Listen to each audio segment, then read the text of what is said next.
The majority of Nepal's 753 local governments are yet to invest in safe fecal sludge disposal mechanisms. But one municipality has transformed its reality with a nature-based solution, and it's helping to achieve the SDG targets on safely managed sanitation.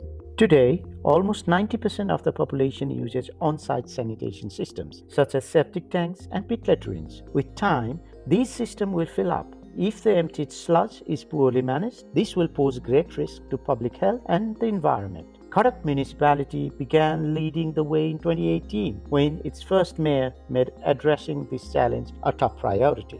मेरो कार्यकालमा चाहिँ खरो नपालिका दिशा मुक्त घोषणा भयो।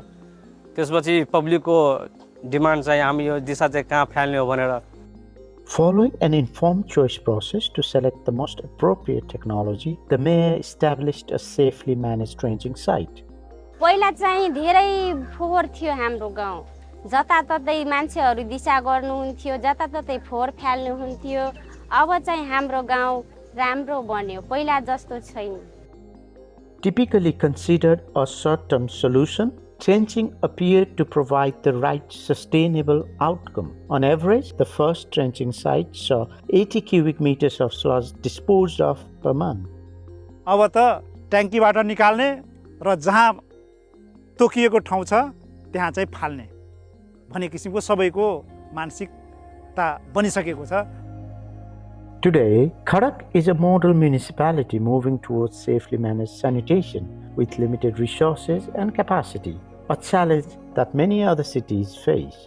At the end of 2022, the contract with the first landowner came to an end. The trenches were safely closed and a new site opened.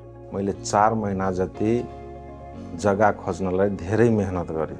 जनताहरूको पुरै demand थियो चाँडो भन्दा चाँडो अर्को ट्रेन्चको व्यवस्था होस्।